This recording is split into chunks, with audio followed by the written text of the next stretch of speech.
यह बयान का खबर सऊदी अरब तक पहुंच गया। अरब देशों में देखिए इस तरह की बातें चल रही है। तुम लोगों को शर्म आनी चाहिए। रमजान के महीने और वहां एक मस्जिद के बाहर खड़ा होके हिंदू लड़का तिलक धारण करके और वह बेच रहा है और वहां मुसलमान आते हैं और उसके दुकान से सामान खरीदते हैं। तुम्हें शर्म आनी चाहिए। ऐसे तुम कह रहे हो बाइकआउट करो। अगर दोस्तों नमस्कार, मेरा नाम रविकांत भारती है।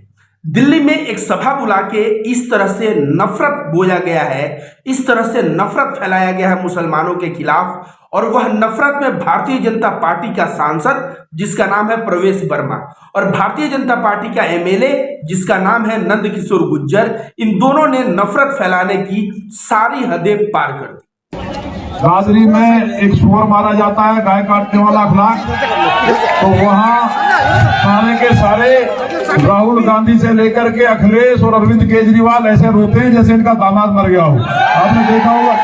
लेकिन जब शेरू भाटी दादरी में मारा जाता है जिहादियों के द्वारा, घेर के कोई नहीं जाता। दिल्ली में ध्रुव त्यागी के लिए, रिंकू के लिए और तमाम जो हत्याएं हुई हैं, और मनीष भाई का जो ये तमाम उदाहरण है, एक जगह इनका मुंह नहीं खुलता है। जितने भी कम्युनिस्ट हैं, जितने भी इस देश में अनटॉलरेंस, जहां जहां ये आपको दिखाई दे, मैं कहता हूं अगर इनका दिमाग ठीक करना है, इनकी तबीयत ठीक करनी है, तो एक ही इलाज है, वो है संपूर्ण बहिष्कार। आप इस बात से सहमत हो?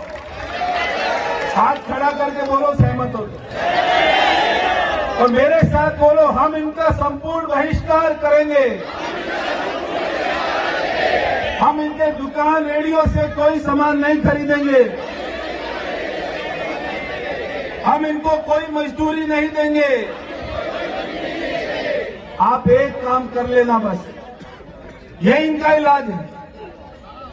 तो आज इतनी संख्या में आप आए हैं, पानी के अंदर बैठे हैं।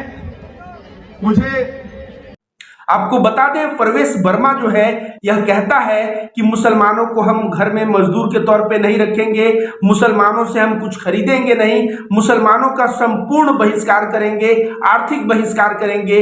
इस तरह से वह मुसलमानों के खिलाफ बहिष्कार की बात करता है। और नंद कुमार जो गुर्जर है यह तो सारी हदें पार करता है। यह बीजेपी का विधायक क्या कहता है? यह कहता है कि जो सीए एनआरसी के तहत दिल्ली में जो दंगे हुए थे उसमें 2500 लोगों को वहां लेके गया था। मतलब दंगे भड़काने में यह अपनी भूमिका को चिल्ला चिल्ला के बता रहा है।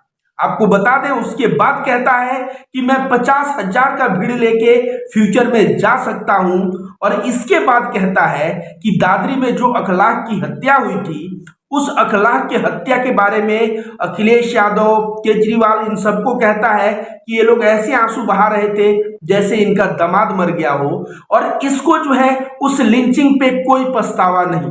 तो सोचिए, देश में भारतीय जनता पार्टी का एक विधायक इस तरह से बयान देता है, एक सांसद भारतीय जनता पार्टी का जो कहता है मुसलमानों का संपूर्ण बहिष्कार करो। इन दोनों के ऊपर अभी तक कोई एक्शन जानते हैं? विशेष कोई एक्शन नहीं लिया गया। जो दिल्ली पुलिस उमर खालिद को पकड़ के जेल में कर दिया, जो कफिल खान मामूली कुछ बयान भी नहीं दिए थे उनको पकड़ के जेल में किया गया यूएपीए लगा के। इलाहाबाद हाई कोर्ट ने फटकार लगाई कि भाई यूएपीए क्यों लगाया। आप सोच लीजिए, वही दिल्ली पुलिस मात्र इन लोगों के ऊपर धारा 188 के तहत मुकदमा हुआ है। 188 के तहत मुकदमा मतलब समझते हैं? 144 वहां लगा था, वहां भीड़ नहीं जुटाना था, इन लोगों ने भीड़ जुटाया।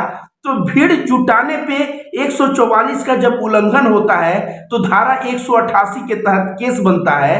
तो 188 धारा के तहत जो केस बनता है उसमें सजा जो है अधिकतम सजा 1 महीने की है। कि आपने अधिकारी के एक बातों का अवहेलना किया है, उसे नहीं माना है, तो 1 महीना जेल में रहना पड़ेगा। अगर सामने वाला कह दे कि मुझे पता नहीं था कि वहां 144 धारा लगा था, तो उसको जेल भी नहीं होगा, छूट जाएगा। बताइए, जो लोग देश में इस तरह की हिंसा भड़का रहे हैं, वे लोग जो है मुसलमानों के खिलाफ इस तरह की बातें कर रहे हैं, उनके खिलाफ केवल 188 धारा पे मुकदमा, यह कैसा मुकदमा है?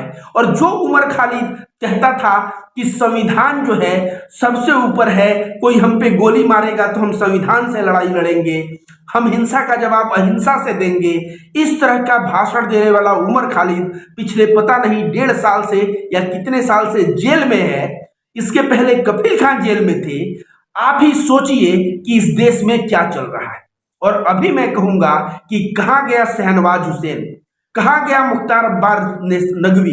ये जो है भारतीय जनता पार्टी में है और इस तरह की बात जब मुसलमान कम्युनिटी के खिलाफ बोला जाता है तो ये लोग क्या अपने कान में रुई डाल लेते हैं? इनको पता नहीं है कि दिल्ली से ऐसा बयान दिया गया। यह बयान का खबर सऊदी अरब तक पहुंच गया। अरब देशों में देखिए इस तरह की बातें चल रही है, वहां पे ये बातें वायरल हो गई। हो सकता है अरब देश में मोदी जी जाते हैं तो सबको गले लगाते हैं, कल को मोदी जी आके यह बात बिल्कुल कह सकते हैं कि ये लोग फ्रिंज एलिमेंट हैं। तो फ्रिंज एलिमेंट कह देने से क्या बताइए, फ्रिंज एलिमेंट कह देने से मामला जो है हो गया रफा दफा। भाई देश के प्रधानमंत्री कपड़ों से पहचानते हैं। हमें समझ में नहीं आता कि कभी कभी जो है कि हम लोग किसी सभ्य समाज में रह रहे हैं कि हम लोग असभ्य समाज में रह रहे हैं। जिन लोगों ने, चाहे नंद किशोर गुज्जर हो या प्रवेश वर्मा हो, या जिन लोगों ने उस भीड़ को भड़काने का प्रयास किया है, उन लोगों पे कड़ी से कड़ी कार्रवाई होनी चाहिए। कड़ी से कड़ी कार्रवाई करके इन लोगों को जेल भेजना चाहिए ताकि भारत जो है दंगे से दूर रहे। बहुत हो गया यार, बहुत लड़ा दिए, रोजगार तो दे नहीं सके, महंगाई तो कम नहीं कर सके, हर तरह से मार मार लोगों की आर्थिक स्थिति खराब होने की वजह से कमर टूट गई है। और उस वक्त इतना नफरत, वो भी मुसलमान कम्युनिटी के खिलाफ, इतना नफरत उगलने का क्या फायदा? इन लोगों ने भीड़ में पेट्रोल की कीमत पे बात किया, रुपया गिर रहा है उस पर बात किया, महंगाई पे बात किया, बेरोजगारी पे बात किया। इन सभी मुद्दों पे सारे के सारे नफरतबाज, इनके मुंह जो है एकदम सिल चुके हैं, इस पे ये कुछ नहीं बोलेंगे। लेकिन इनको याद है कि अखलाक को मार के मुझे कोई पछतावा नहीं। तो दिल्ली दंगे में हम 2500 लोग को लेके गए थे। भाई इसको तो फांसी होनी चाहिए नंद कुमार गुज्जर को।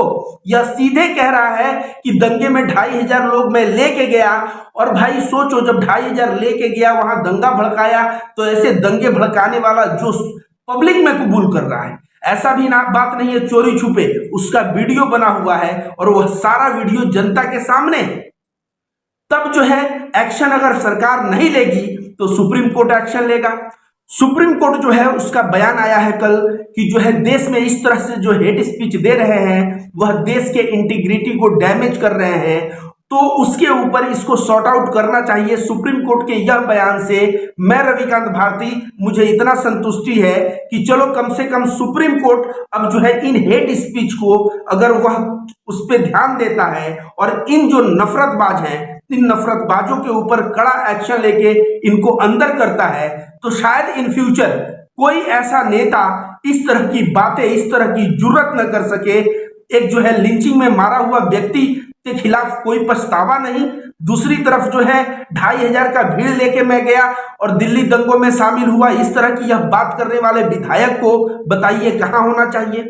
और प्रवेश वर्मा जो कहता है कि मुसलमानों को सब तरह से बहिष्कार करो, इस तरह की बातें अगर करना, मुसलमानों को तुम बहिष्कार करो और कल को मुसलमान तुमको बहिष्कार करने लगेगा तो क्या होगा? इससे अर्थव्यवस्था चौपट होगी। तुम लोगों को शर्म आनी चाहिए। रमजान के महीने और वहां एक मस्जिद के बाहर खड़ा होके हिंदू लड़का तिलक धारण करके और वह बेच रहा है और वहां मुसलमान आते हैं और उसके दुकान से सामान खरीदते हैं। तुम्हें शर्म आनी चाहिए। ऐसे तुम कह रहे हो बाइकआउट करो, अगर मुसलमान ऐसे लोगों का, हिंदुओं का बाइकआउट करने लगे तब क्या होगा? बाइकआउट करने से हम लोग बहुत बड़ा अर्थव्यवस्था की क्षति कर रहे हैं और जिससे तमाम लोग बेरोजगार हो जाएंगे, उनके पॉकेट में पैसा कम होगा। और यह जो है बहिष्कार करने की बात कौन कर रहा है? यह वर्मा नामक जो एमपी है यह कर रहा है। मैं कह रहा हूं कि इसको सुप्रीम कोर्ट को तुरंत जो है इस पे संज्ञान लेना चाहिए, क्योंकि मैंने तो देख लिया दिल्ली पुलिस का एक्शन।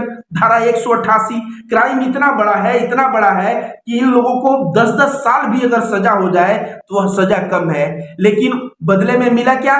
धारा 188, 1 महीने का जिसमें कारावास हो सकता है, वैसे मामलों पे FIR लॉन्च हुआ है। अब उम्मीद सुप्रीम कोर्ट से है कि सुप्रीम कोर्ट इस मामले को संज्ञान ले और इस पे एक्शन ले और इन लोगों को बिल्कुल जो है अंदर करे। और हालांकि अरब देशों में बात उठ गया है, तो अब इस देश में भी हो सकता है इन दोनों को पार्टी से निष्कासित कर दिया जाए, फ्रिंज एलिमेंट बता दिया जाए। लेकिन पार्टी से निष्कासित करना और फ्रिंज एलिमेंट वही सॉल्यूशन नहीं है। सॉल्यूशन क्या है? इन नफरतबाजों ने जो नफरत बोया है, जो नफरत में भाग लेके कबूल किया है कि मैं 2500 लोगों को लेके गया, ऐसे नफरतबाजों को मैं जो है सलाखों के पीछे और कड़ी से कड़ी सजा पाता देखना चाहता हूं।